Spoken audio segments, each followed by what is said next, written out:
L'Empire français, le deuxième au monde après celui des Britanniques, vient d'atteindre son apogée territorial.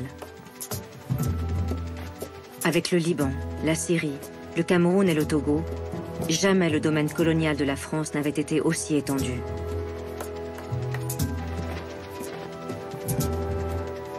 Mais comment organiser cet empire? Et surtout, comment faire cohabiter des colons avec ces populations locales qui ont dû se soumettre?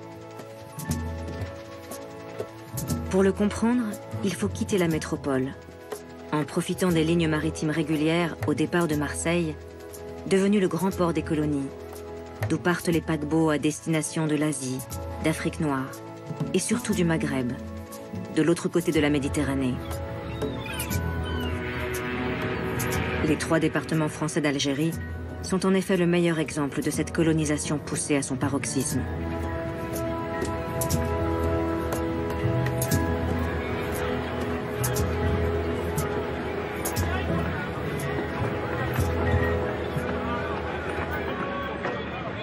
Seule colonie de peuplement de l'Empire, l'Algérie compte en 1920 près de 800 000 Français pour 5 millions d'Algériens musulmans. Parmi ces Français, 120 000 Juifs d'Algérie, devenus citoyens de la République depuis 1872. À Alger, ces Européens vivent dans les quartiers de Bab el-Oued, en bord de mer, ou le long de ce port de commerce qui fourmille d'activités. Au fur et à mesure du développement de la ville par les Français, une véritable ségrégation géographique s'est organisée entre les communautés.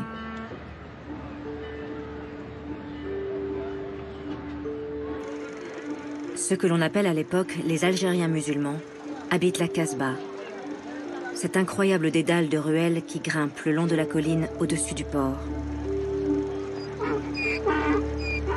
Une Casbah que les cinéastes amateurs aiment filmer, tant elle témoigne du profond décalage qui existe entre les communautés.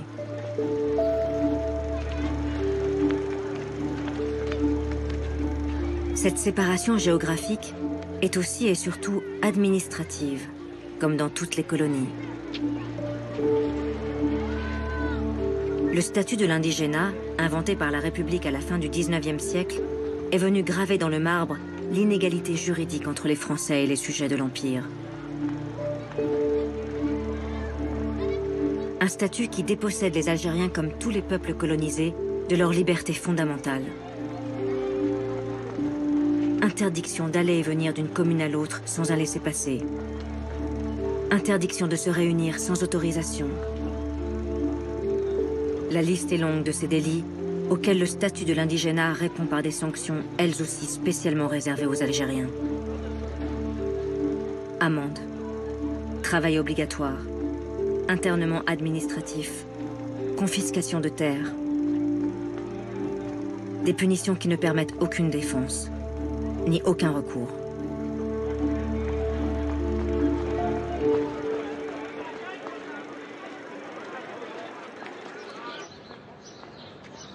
Malgré cette discrimination administrative et politique, la République va tout de même essayer, au nom de sa mission civilisatrice, d'assimiler les Algériens, à travers un ambitieux plan de scolarisation des enfants musulmans. Mais cette noble ambition va se fracasser sur des obstacles insurmontables. Les premiers à refuser d'envoyer leurs enfants sont les musulmans eux-mêmes, pour qui l'école de la République, c'est surtout celle de l'occupant. Pas question de trahir sa culture et sa religion. Et pour ceux qui acceptent de jouer le jeu de l'école française, l'expérience se transforme vite en malaise diffus. Un malaise dont témoigne l'Algérien Sadek Adjerès, futur militant nationaliste qui se souvient de l'enseignement qu'il a reçu à Tizi Ouzou.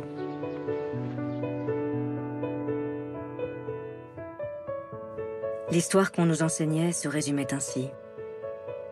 Toute la barbarie et le fanatisme de notre côté, tout l'héroïsme, toute l'humanité du côté des Français et de leur système. Nous éprouvions un mélange de honte et d'irritation, de désarroi et de colère.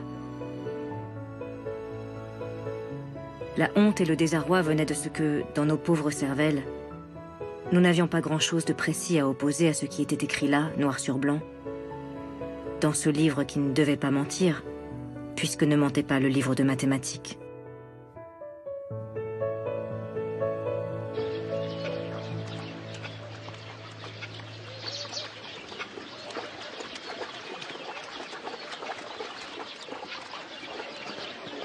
Si les Algériens ne veulent pas de l'école française, c'est surtout le refus des colons qui va condamner l'ambition scolaire de Paris. Les colons s'opposent à la construction d'écoles dans leur village, de peur que l'éducation des Algériens ne signifie se mettre demain un revolver sur la tempe.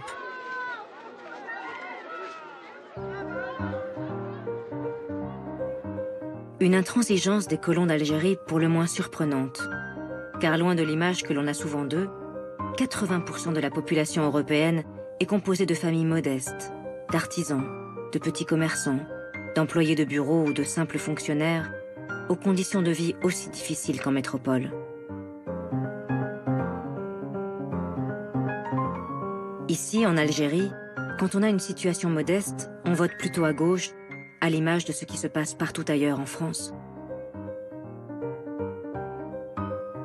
Ce qui fait la spécificité de la vie coloniale, c'est que ces modestes Français sont ici parmi les 20% les plus riches de la population. Pour eux, demeure ainsi le sentiment d'appartenir à la classe dominante, et il ne peut être question pour rien au monde que cela change.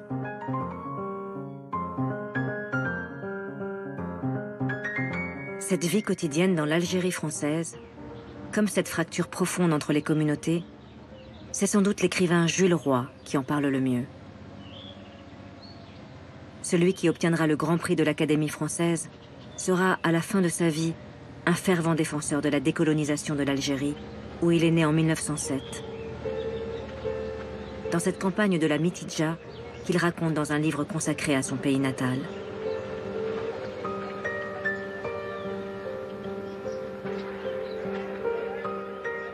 Mon origine profonde s'enracine à Sidi Moussa, un petit village de colonisation construit sur un carrefour de route, avec son église minuscule, son bistrot, son école, sa poste et ses maisons en tuiles rondes.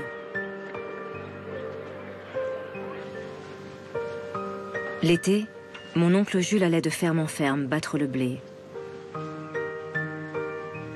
Près des meules, sous le ciel de feu, je me laissais prendre des jours entiers à la griserie de soleil et de poussière qui régnait de l'aube au crépuscule.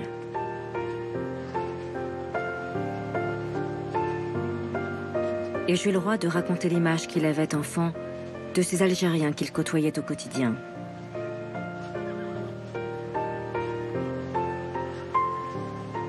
Moi qui les ai toujours vus travailler, je me suis toujours étonnée d'entendre dire que les Arabes ne faisaient rien.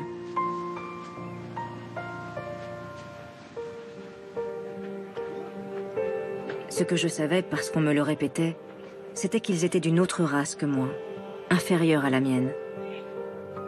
Nous étions venus défricher leurs terres et leur apporter la civilisation, me disait-on, en me rappelant sans cesse, ce sont des gens qui ne vivent pas comme nous.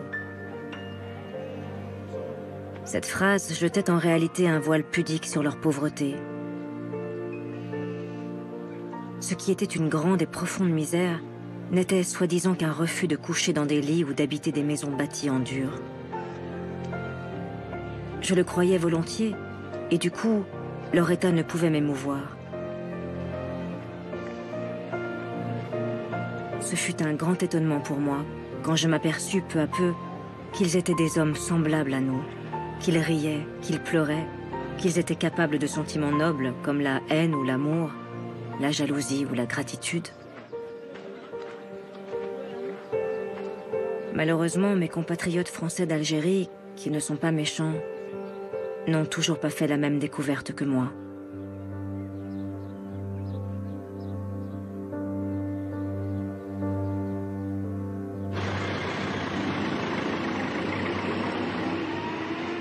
La France ne veut pas voir que cette discrimination et cette inégalité minent irrémédiablement sa présence dans le pays.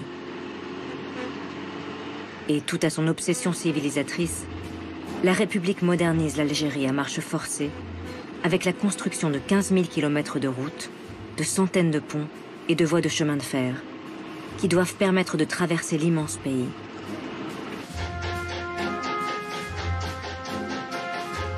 La France est notamment fière de la ligne du Sud qui part de Laghouat. Un train qui chemine à travers des zones dépeuplées et arides pour s'arrêter à Tougourt, aux portes du Sahara.